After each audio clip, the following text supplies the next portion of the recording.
Hello friends, आप सभी का स्वागत है हमारे यूट्यूब चैनल विजार्ड क्लासेस पर।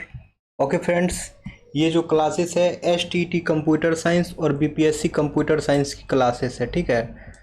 तो चलिए स्टार्ट करते हैं। हमारा पहला क्वेश्चन है, how many specifiers are use to derive a class. How many specifiers are use to derive a class, मतलब कि एक क्लास को डिराइव करने के लिए कितने स्पेसिफायर्स का यूज किया जाता है। ऑप्शन ए है 1, ऑप्शन बी है 2, ऑप्शन सी है 3, ऑप्शन डी है 4। ठीक है फ्रेंड्स, तो इसका आंसर जो होगा वो होगा 3। यानी कि एक क्लास को डिराइव करने के लिए जो है 3 स्पेसिफायर्स का यूज किया जा सकता है। ठीक है, तो कौन कौन से वो एक्सेस स्पेसिफायर्स होंगे, तो वो है पब्लिक, प्रोटेक्टेड और प्राइवेट। ठीक है दोस्तों, C plus plus programming language में जो है एक क्लास को डिराइव करने के लिए जो एक्सेस स्पेसिफायर्स का यूज करते हैं वो है पब्लिक, प्रोटेक्टेड और प्राइवेट। ठीक है, अब नेक्स्ट क्वेश्चन है, which specifier makes all the data member and function of base class inaccessible by the derived class. Which specifier makes all the data member and function of base class inaccessible by the derived class? Option A है private, option B है protected, option C है public, option D है both private and protected. तो friends इसका answer जो है वो हो जाएगा प्राइवेट। इसका आंसर जो है वो हो जाएगा प्राइवेट, यानी कि प्राइवेट एक्सेस स्पेसिफायर जो है वो सभी डेटा मेंबर और मेंबर फंक्शन बेस क्लास को जो है उसको इनएक्सेसिबल कर देता है ड्राइव्ड क्लासेस में। ठीक है, तो इसका डिस्कशन देख लिया जाए थोड़ा। When inheritance is specified as private, जब इनहेरिटेंस को जो है प्राइवेट स्पेसिफाई किया जाता है, then all public and protected member of the base class become private member of the derived class. ठीक है, इनहेरिटेंस में जब किसी भी क्लास को जो है प्राइवेट किया जाता है तो उसके जितने भी पब्लिक और प्रोटेक्टेड मेंबर होते हैं बेस क्लास के, वो सभी के सभी जो डिराइव्ड क्लास के प्राइवेट मेंबर हो जाते हैं। This means that they are not accessible from outside the derived class or by classes derived from it। तो इसका मतलब यही हुआ कि वो जो है आउटसाइड द डिराइव्ड क्लास जो है वो एक्सेसिबल नहीं होगा। Only the derived class itself can access these inherited member. ठीक है, सिर्फ डिराइव्ड क्लास ही है जो उसके डिराइव्ड क्लास जो है उसके इनहेरिटेड मेंबर को एक्सेस कर सकता है। नेक्स्ट है, A dash is a program running on the server machine which accept request from a web server and sends back result in the form of HTML documents.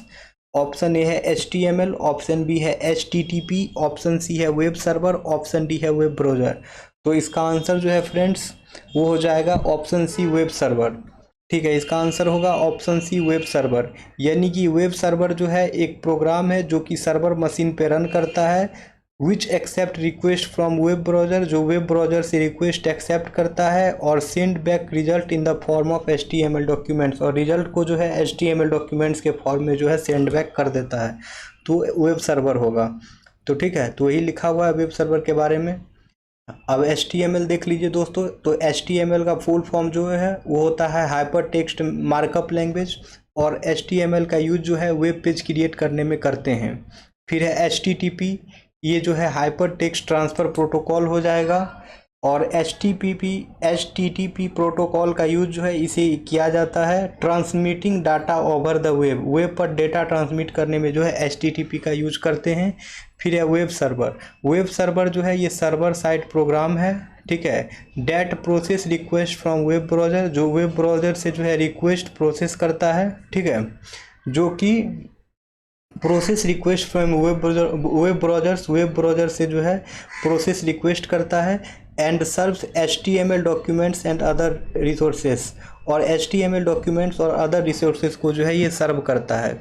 फिर है web browser जो है client side application है, that request and displays web content. ठीक है दोस्तों, तो web browser जो है क्लाइंट साइड एप्लीकेशन है जो कि रिक्वेस्ट और डिस्प्ले करता है वेब कंटेंट को। नेक्स्ट क्वेश्चन है, which concept of OOPs is shown by a virtual function. Which concept of OOPs is shown by a virtual function. Virtual function के द्वारा जो है ऊप्स के कौन से कॉन्सेप्ट को शो किया जाता है। ऑप्शन ए है इनहेरिटेंस, ऑप्शन बी है इनकैप्सुलेशन, ऑप्शन सी है पॉलीमॉर्फिज्म, ऑप्शन डी है एब्स्ट्रैक्शन। तो इसका आंसर जो है फ्रेंड्स वो हो जाएगा ऑप्शन सी पॉलीमॉर्फिज्म। इसका आंसर जो हो जाएगा ऑप्शन सी पॉलीमॉर्फिज्म, यानी कि वर्चुअल फंक्शन के द्वारा जो है ऊप्स के पॉलीमॉर्फिज्म कॉन्सेप्ट को शो किया जाता है। यानी कि वर्चुअल फंक्शन में जो है ऊप्स के पॉलीमॉर्फिज्म कॉन्सेप्ट को शो किया जाता है। ठीक है, तो वही बात लिखा है। नेक्स्ट है the application program typically communicates with a database server through which और other protocols in order to get और स्टोर डेटा। ऑप्शन ए है JDBC, ऑप्शन बी है ODBC, ऑप्शन सी है all of the mentioned, option D है none of the mentioned. तो दोस्तों इसका answer जो है वो हो जाएगा ऑल ऑफ द मेंशन्ड। इसका आंसर जो है वो हो जाएगा ऑल ऑफ द मेंशन्ड, यानी कि JDBC ODBC दोनों जो है करेक्ट आंसर होगा। ठीक है, तो JDBC देख लीजिए, JDBC जो है जावा डेटाबेस कनेक्टिविटी होता है और ODBC जो है ओपन डाटाबेस कनेक्टिविटी होता है। ठीक है, और ये दोनों जो है यूज किया जाता है communicate with a database server for getting और स्टोरिंग डेटा। ठीक है, ये जो है डेटाबेस सर्वर से कम्युनिकेट किया जाता है डेटा को गेट और स्टोर करने के लिए। नेक्स्ट क्वेश्चन है a characteristics of a software system that can lead to a system error is known as. A characteristics of a software system that can lead to a system error is known as, यानी कि software system का वो characteristics बताइए जो system error को lead करता है, उसे किस नाम से जाना जाता है। ऑप्शन ए है ह्यूमन एरर और मिस्टेक, ऑप्शन बी है सिस्टम फॉल्ट, ऑप्शन सी है सिस्टम एरर, ऑप्शन डी है सिस्टम फेल्योर। तो दोस्तों इसका आंसर जो है वो हो जाएगा सिस्टम फॉल्ट। इसका आंसर जो है वो हो जाएगा सिस्टम फॉल्ट, यानी कि ये characteristics of a software system that can lead to a system error is known as system fault. Okay friends, next question पे आते हैं। नेक्स्ट क्वेश्चन है which access specifier is used where one wants data member to be accessed by other classes but not from outside object. Which access specifier is used where one wants data member to be accessed by other classes but not from outside object। ठीक है, तो उस access specifier का क्या नाम है जो कि डेटा मेंबर के अंदर जो है यूज किया जाता है, अदर डेटा मेंबर के द्वारा यूज किया जाता है लेकिन आउटसाइड ऑब्जेक्ट के नहीं यूज किया जाता है। तो उसका नाम क्या है। ऑप्शन है प्राइवेट, ऑप्शन बी है प्रोटेक्टेड, ऑप्शन सी है पब्लिक, ऑप्शन बी है बोथ प्रोटेक्टेड एंड पब्लिक। तो इसका आंसर जो है वो हो जाएगा प्रोटेक्टेड, यानी कि प्रोटेक्टेड एक्सेसिफायर जो है ये जो है यूज्ड किया जाता है where one wants data member to be accessed by other classes but not from outside object, then we use the protected access specifiers. Okay, अब जो है यहाँ पे एक्सेस स्पेसिफायर्स के बारे में देख लिया जाए। प्राइवेट में क्या होता है, प्रोटेक्टेड में क्या होता है, पब्लिक में क्या होता है, तीनों को जो है यहाँ एक एक करके देखते हैं। प्राइवेट में जो है members are accessible only within the class itself. Private access specifiers में जो है जो भी मेंबर्स होते हैं वे क्लास के विद इन ही एक्सेसिबल होते हैं। प्रोटेक्टेड में क्या होता है, members are accessible within the class and by derived class but not by outside object. तो प्रोटेक्टेड में क्या होता है कि मेंबर्स जो है क्लास के विद इन और डिराइव्ड क्लास के द्वारा एक्सेसिबल होता है लेकिन आउटसाइड ऑब्जेक्ट में जो है ये एक्सेसिबल नहीं होगा। फिर है पब्लिक, तो पब्लिक में जो है members are accessible from anywhere. Public में जो है मेंबर्स को कहीं से भी एक्सेसिबल कर सकते हैं including outside object. Public access specifiers में जो है आउटसाइड ऑब्जेक्ट भी हम लोग मेंबर्स को एक्सेस कर सकते हैं। नेक्स्ट है retransmission of packets must not be done when. Retransmission of packets must not be done when, यानी कि रीट्रांसमिशन ऑफ पैकेट्स जो है वो कब नहीं होना चाहिए। ऑप्शन ए जब पैकेट लॉस्ट हो, ऑप्शन बी जब पैकेट करप्टेड हो, ऑप्शन सी जब पैकेट का नीड हो, ऑप्शन डी जब पैकेट एरर फ्री हो। तो दोस्तों रीट्रांसमिशन ऑफ पैकेट जो है हम लोग तब नहीं करेंगे जब पैकेट जो है एरर फ्री हो। ठीक है दोस्तों, रीट्रांसमिशन ऑफ पैकेट जो है हम लोग तब नहीं करेंगे जब पैकेट जो है एरर फ्री हो। ठीक है, तो रीट्रांसमिशन जो है वो टिपिकली तब होता है जब पैकेट जो है लॉस्ट हो जाए या फिर करप्ट हो जाए या फिर रिलायबल कम्युनिकेशन इंश्योर करना है, तब जो है रीट्रांसमिशन का यूज होता है। और जब पैकेट एरर फ्री हो तो उस टाइम जो है रीट्रांसमिशन करने की कोई आवश्यकता नहीं होती है। ओके दोस्तों, जब पैकेट फ्री हो, जब पैकेट एरर फ्री हो तो उस वक्त जो है रीट्रांसमिशन करने की कोई आवश्यकता नहीं होती है। अब है consider a case where the system is unavailable and can not deliver its service to user, what type of failure is being described here. ठीक है, तो यहाँ कह रहा है एक ऐसी सिचुएशन को, एक ऐसे केस को कंसीडर कीजिए जहाँ पे सिस्टम जो है अनअवेलेबल है और जो है ये सर्विस जो है यूजर को डिलीवर नहीं कर सकता है। तो वहाँ पे जो है किस टाइप के फेल्यूर को जो है डिस्क्राइब किया जाएगा। ऑप्शन ए है loss of service, option B है incorrect service delivery, option C है system data corruption, option D है नन ऑफ द मेंशन्ड। तो दोस्तों इसका आंसर जो है वो हो जाएगा option A loss of service. ठीक है, इसका आंसर जो है वो हो जाएगा option A loss of service. Next question पे आते हैं। नेक्स्ट क्वेश्चन है the problem where process concurrency becomes an issue is called as. The problem where process concurrency becomes an issue is called. यहाँ कह रहा है उस प्रॉब्लम का नाम बताइए जहाँ पे जो है प्रोसेस कंकरेंसी जो है एक इश्यू बन जाए तो उसे क्या कहते हैं। ऑप्शन ए है फिलोसफर प्रॉब्लम, ऑप्शन बी है बेकरी प्रॉब्लम, ऑप्शन सी है बैंकर्स प्रॉब्लम, ऑप्शन डी है रीडर राइटर प्रॉब्लम। तो दोस्तों वो प्रॉब्लम जहाँ पे प्रोसेस जो है वो प्रोसेस कंकरेंसी, जहाँ पे प्रोसेस कंकरेंसी जो है एक इश्यू बन जाए उसे जो है रीडर राइटर प्रॉब्लम कहते हैं। ओके दोस्तों, वो प्रॉब्लम जहाँ पे प्रोसेस कंकरेंसी जो है एक इश्यू बन जाए उसे जो है रीडर राइटर प्रॉब्लम कहते हैं। ठीक है, नेक्स्ट क्वेश्चन पे आते हैं। नेक्स्ट क्वेश्चन है which of the following describe the protected access specifier. Which of the following describe the protected access specifier. तो इसमें से कौन जो है उस प्रोटेक्टेड एक्सेस स्पेसिफायर को जो है डिस्क्राइब करता है। ठीक है, ऑप्शन है the variable is visible only outside inside the block, option B है the variable is visible everywhere, option C है the variable is visible to its block and to its derived class, option D है the variable is not visible to its block.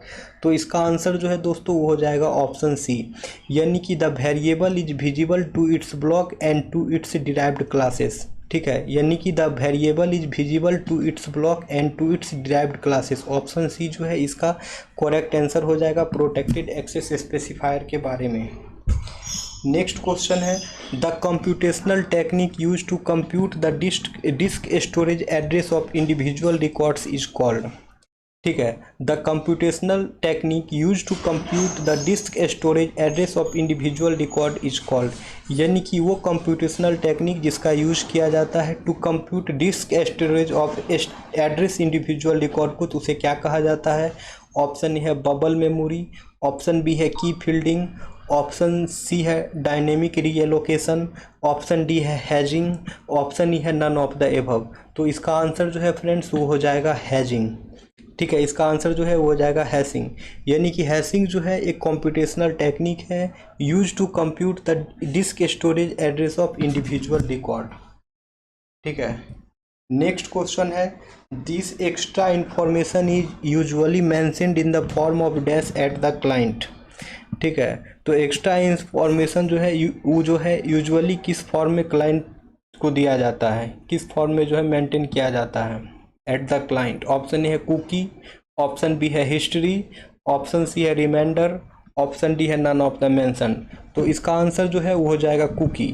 इसका answer जो है वो हो जाएगा cookie, यानी कि कुकी जो है वो एक्स्ट्रा इंफॉर्मेशन है जो कि यूजुअली मेंशन किया जाता है in a form of cookie at the client. Next है which of the following type IP address is a temporary address that is assigned to a computing device when it is connected to a network. ठीक है, तो किस तरह के जो है IP address हैं जो कि एक टेम्पोररी एड्रेस होता है और वो असाइन किया जाता है कंप्यूटिंग डिवाइस को जब वो नेटवर्क से कनेक्ट हो। तो ऑप्शन ए है static IP address, option B है dynamic IP address, option C है private IP address, option D है पब्लिक आईपी एड्रेस। तो दोस्तों इसको जो है डायनेमिक आईपी एड्रेस कहा जाता है। ठीक है, इसको जो है डायनेमिक आईपी एड्रेस कहा जाता है। ठीक है, यानी कि dynamic IP address is a temporary address that is assigned to a computing device when it's connected to a network. Next है which key in a relational database links one table to another. तो कौन सा की जो है दोस्तों relational database में जो एक टेबल को अनदर टेबल से लिंक करता है। ऑप्शन ए है सेकेंडरी की, ऑप्शन ए बी है रिलेशनल की, ऑप्शन सी है ऑपरेशनल की, ऑप्शन डी है लिंकर की, ऑप्शन ई है फॉरेन की। तो दोस्तों RDBMS यानी कि रिलेशनल डेटाबेस में जो है फॉरेन की जो है वो एक टेबल को दूसरे टेबल से लिंक करता है। ठीक है दोस्तों, फॉरेन की जो है रिलेशनल डेटाबेस में वो एक टेबल को दूसरे टेबल से लिंक करता है। ठीक है, तो फॉरेन की जो है इसका आंसर हो जाएगा। तो यहाँ पे देख लिया जाए इसका discussion. In a relational database a foreign key is a field in a one table that uniquely identifies a row of another table. तो रिलेशनल डेटाबेस में जो है फॉरेन की जो है एक फील्ड होता है एक टेबल में जो कि यूनिकली आइडेंटिफाई करता है अनदर टेबल के रो को। ठीक है, रिलेशनल डेटाबेस में जो है फॉरेन की जो है एक फील्ड होता है एक टेबल के अंदर जो कि यूनिकली आइडेंटिफाई करता है अनदर टेबल के रो को। और फॉरेन की जो है establishes A link between data in the two table के बीच में जो है एक लिंक एस्टेब्लिश करने का काम जो है फॉरेन की ही करता है। नेक्स्ट क्वेश्चन है when a computer is first turn on और restarted a special type of absolute loader is executed called a. यानी कि जब कोई कंप्यूटर को स्टार्ट किया जाता है या फिर जब कोई कंप्यूटर को जो है फर्स्ट टर्न ऑन या फिर रीस्टार्ट किया जाता है तो क्या होता है। ठीक है, एब्सोल्यूट लोडर एग्जीक्यूट होता है तो उसको क्या कहा जाता है। ऑप्शन ए है compile and go loader, option B है बूट लोडर, ऑप्शन सी है boot strap loader, option D है रिलेटिंग लोडर, ऑप्शन ई है नन ऑफ द एबव। तो इसको जो है दोस्तों कहा जाता है बूट स्ट्रैप लोडर। इसको जो है दोस्तों कहा जाता है बूट स्ट्रैप लोडर। यानी कि when a computer is first turn on restarted a special type of absolute loader is executed it is called a boot strap loader. Next question है to which of the following access specifier are applicable. To which of the following access specifier are applicable. इन सभी में से जो है access specifier जो है किस में एप्लीकेबल होगा। ऑप्शन ए है मेंबर डेटा में, ऑप्शन बी है फंक्शंस में, ऑप्शन सी है both member and data function में, ऑप्शन डी है प्रोटेक्टेड मेंबर में। तो दोस्तों एक्सेस स्पेसिफायर जो है वो एप्लीकेबल होगा both member and data function में। ओके फ्रेंड्स, तो एक्सेस स्पेसिफायर जो है वो एप्लीकेबल होगा both member and data function में। नेक्स्ट है ए टेक्स्ट और an image when clicked takes the user to another website या पेज। ठीक है, तो किसी टेक्स्ट या इमेज पे हम लोग क्लिक करते हैं तो हम लोग को जो है अनदर वेबसाइट या पेज पर ले जाता है तो उसे क्या कहा जाता है। ऑप्शन ए है विकी, ऑप्शन बी है हाइपरलिंक, ऑप्शन सी है top level domain, option A है एन ईमेल। तो दोस्तों इसको जो है हाइपरलिंक कहा जाता है। ऑप्शन बी हमारा करेक्ट आंसर है। यानी कि ए टेक्स्ट और an image which when clicked takes the user to another website या पेज इज कॉल्ड हाइपरलिंक। ठीक है, तो आप जो देखिए हाइपरलिंक क्या होता है। तो हाइपरलिंक जो है एक टेक्स्ट और इमेज एलिमेंट को जो है वेब पेज पर जब क्लिक किया जाता है तो उसको रिडायरेक्ट करके अदर वेब पेज या फिर वेबसाइट पर ले जाता है, उसे ही हाइपरलिंक कहते हैं।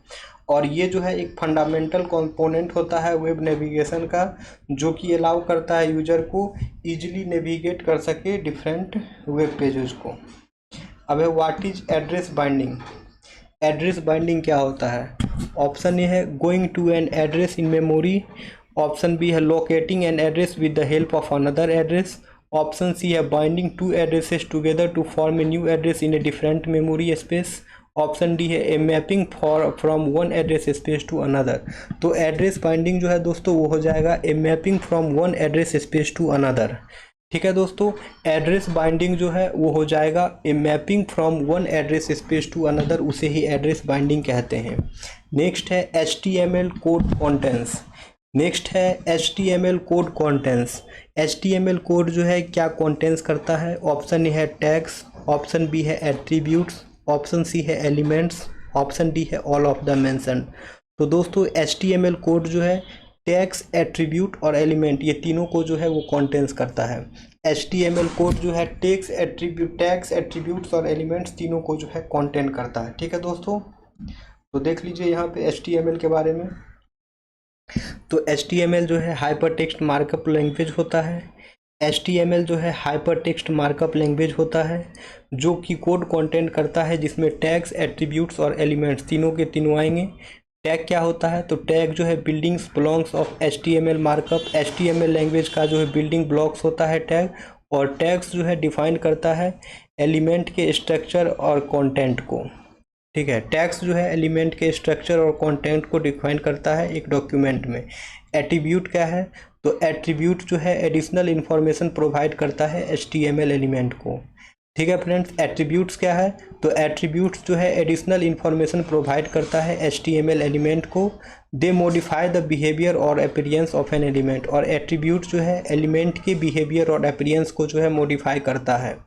और फिर एलिमेंट्स क्या है? तो एलिमेंट्स जो है टैग्स और कंटेंट को कंपोज्ड करता है और वेब पेज के स्ट्रक्चर को भी जो है ये डिफाइन करता है। और एलिमेंट जो है ये जो है ओपनिंग टैग, कंटेंट और क्लोजिंग टैग को जो है ये कंटेंस करता है। ठीक है दोस्तों, तो ये आज का MCQ क्लास था जिसमें कि हम लोगों ने टोटल 20 क्वेश्चन को डिस्कस किया है। दोस्तों, अगर आप लोगों को सेशन पसंद आता है तो यूट्यूब चैनल को सब्सक्राइब अवश्य कर लें, ताकि इस तरह की और भी वीडियो का अपडेट्स आप सभी को मिलता रहे, नोटिफिकेशन मिलता रहे। ठीक है दोस्तों, तो चलिए सेशन को एंड करते हैं, फिर जो है हम लोग मिलेंगे नेक्स्ट क्लास में।